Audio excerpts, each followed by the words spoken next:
Carta de Paulo aos Colossenses, no capítulo 2, a partir do verso 18, na verdade, versos 18 e 19, diz assim a palavra de Deus: Não aceiteis que alguém seja árbitro contra vós, fingindo humildade ou culto a anjos, fundamentando-se em visões, ostentando a inútil arrogância de seu conhecimento carnal.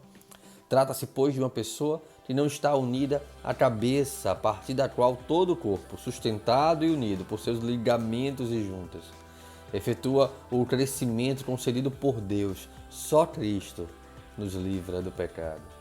Aquela igreja em Colossos, ela não estava sendo influenciada somente por pessoas legalistas. Ela estava sendo influenciada por pessoas que misturavam o legalismo judaizante com as filosofias gregas, com elementos espiritualizados do culto pagão, e tentava juntar isso ao cristianismo, como se isso complementasse o cristianismo de alguma forma e então virasse ali nesse caldeirão, nessa mistura, nesse sincretismo, uma religião verdadeira. Então na verdade, esses sincretistas, vamos assim dizer, eles promovem a formação de uma heresia que viria em algum momento a acabar com aquela igreja. O sincretismo religioso, a prática de você buscar elementos fora da igreja, fora do cristianismo, fora da palavra de Deus, fora da verdade, trazendo isso para dentro da igreja, seja através de um pragmatismo, onde você vai buscar elementos de coisas que funcionam lá fora, funcionam em algum lugar, então você quer que isso funcione também dentro do meio cristão, ou mesmo do misticismo, quando você começa a idolatrar ou a trazer elementos espirituais que são muito além ou são completamente fora daquilo que a palavra de Deus define, restringe, nos instrui. Ou mesmo uma filosofia, humanista que tenta fazer com que o homem seja o centro do culto, o centro da igreja, e todas essas coisas promovem um sincretismo no culto a Cristo, no culto a Deus em Cristo Jesus. Todas essas coisas fazem com que a gente comece a querer colocar acessórios onde Cristo deveria ser todo suficiente. E é uma característica dessas pessoas, assim, como elas se mostravam conhecedoras da lei dos judeus, conhecedoras da própria filosofia grega, conhecedoras de coisas espirituais, místicas, elas se sentiam superiores às outras e se sentiam capazes de julgar, de apontar o dedo a um cristão comum e dizer isso é assim, isso deveria ser desse jeito, isso tem que acontecer dessa forma.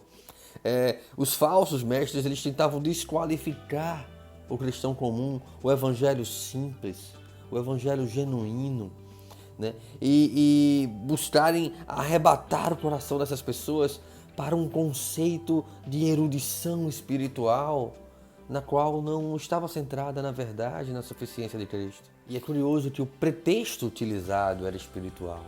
O pretexto utilizado por esses eruditos ou por esses hereges, talvez seja a palavra que melhor defina esse grupo dentro da igreja, o pretexto deles era de humildade, era de culto aos anjos, de espiritualidade.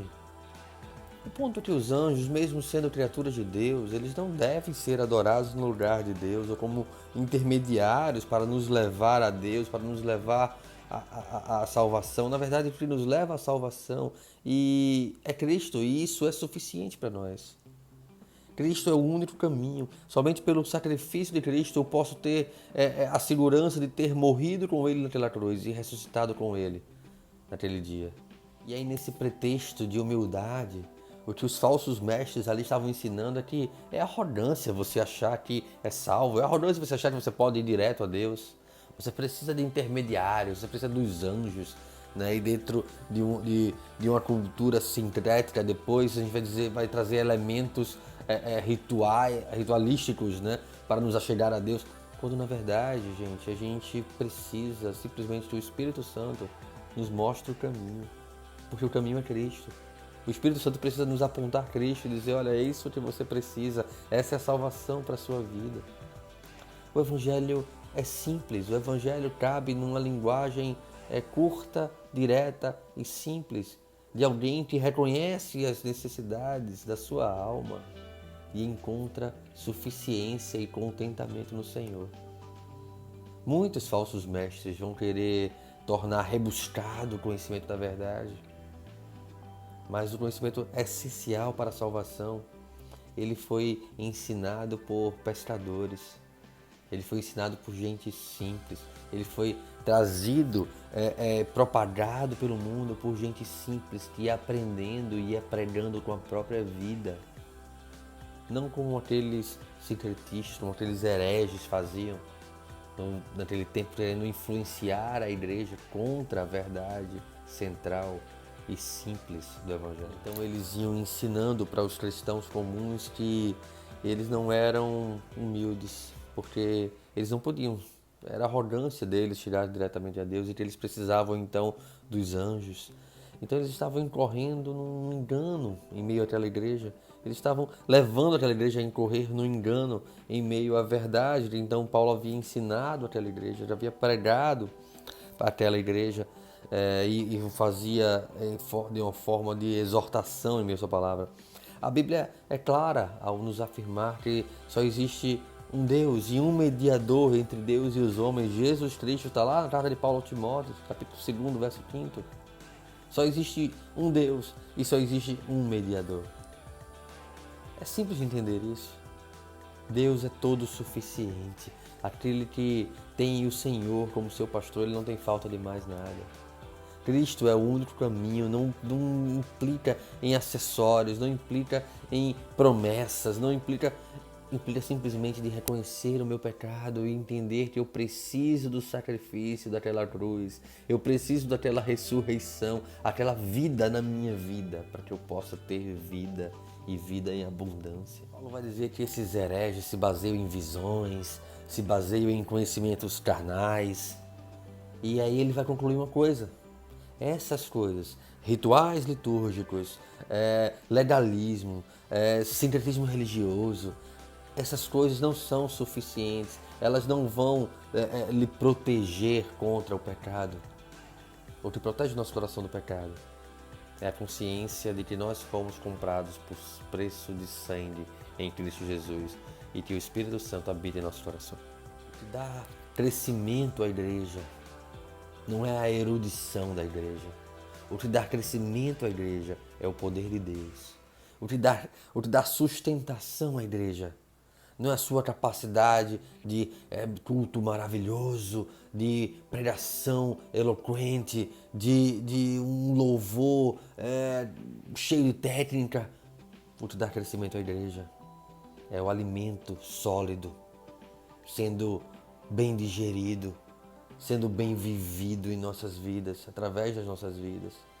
O que dá crescimento à igreja é o poder de Deus nos sustentando, nos guiando, nos firmando, nos levando ao pleno conhecimento de Cristo. A religião da heresia não é a Bíblia. Você pode reconhecer um herege quando tudo que ele disser e todo o seu argumento estiver construído fora da Bíblia. A Bíblia é a nossa regra. A Bíblia é a nossa lente. A Bíblia ela é toda suficiente a nos ensinar a maneira com a qual nós devemos glorificar e gozar do Senhor em resposta à pergunta 2 do nosso catecismo. Paulo nos ensina que a religião da heresia, a religião do sincretismo, ela não é verdadeira, ela não é genuína, ela não é espiritual. Por mais que ela pregue um espiritualismo, é misticismo. Por mais que ela pregue um senso de humildade, é falsa. A religião do herege não é espiritual, ela é fundamentada em conhecimento humano, em razão humana. Nós podemos tomar cuidado com as coisas que nos são oferecidas como verdade, como palavra de Deus. Assim diz o Senhor, tome posse. E tantas coisas que parecem vir massageando o nosso coração e quando na verdade vem cheio, vem carregado de coisas que estão fora da palavra do Senhor, tentando enredar o nosso coração para longe de Cristo.